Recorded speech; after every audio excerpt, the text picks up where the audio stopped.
For a while, every time I would walk somewhere, I would listen to music in my headphones. I would be conscious of my surroundings to the extent that I didn't bump into anything and get run over by a car.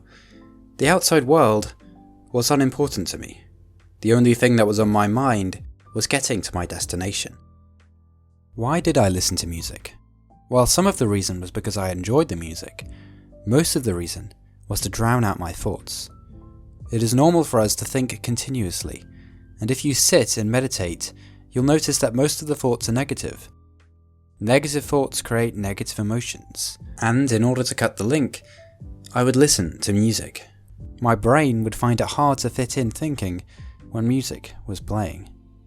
Eckhart Tolle explains in The Power of Now that most people have an almost continuous low level of unease, discontent, boredom, or nervousness, a kind of background static. Tolle also explains that many people use alcohol, drugs, sex, food, work, television, or even shopping as anesthetics in an unconscious attempt to remove the basic unease. When this happens, an activity that might be very enjoyable, if used in moderation, becomes imbued with a compulsive or addictive quality, and all that is ever achieved through it is extremely short-lived symptom relief. More and more, these things that we once found enjoyable are now means of silencing the voice in our head. What is scary about this is we don't know we are doing it. It is so normal. Why do people drink alcohol? Is it to have fun, hang out with friends and meet new people? Or is it an unconscious means of stopping our thinking? When we drink, we lose the ability to think endlessly and are temporarily peaceful. But this is a cheat, and you are punished for it the next day, often with a torrent of thoughts that were blocked while you drank. Why do we go to the cinema? Is it to enjoy a narrative and be swept away to another world? Or a means of drowning out the voice in our head with loud sounds and bright images? Films are becoming faster, shots are shorter, and the music is louder.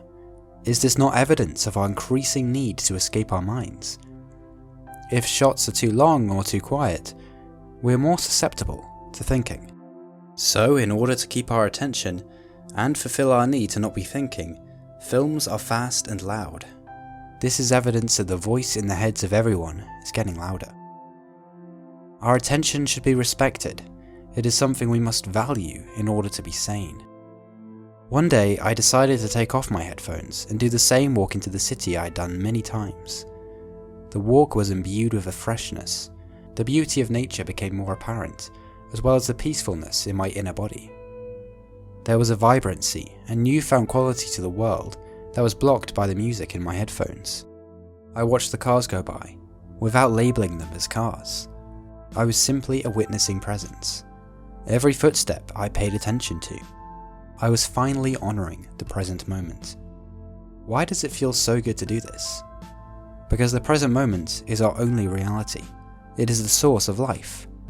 If we block it out, we feel uneasy and uncomfortable because we are blocking out the source. We should wait, but not a restless kind of waiting, where we put more importance on a future moment than the moment we are in.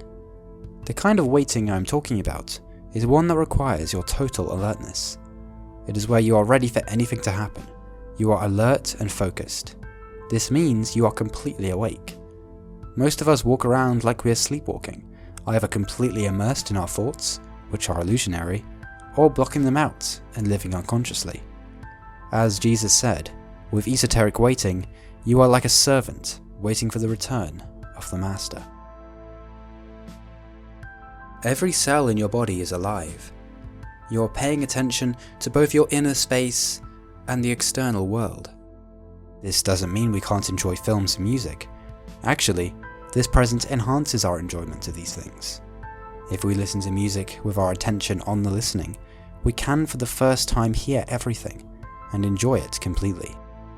This is the same with films. We can be aware of ourselves and the film without sacrificing our presence in the process. So instead of silencing the voice in our head, we should allow it to talk like an annoying child.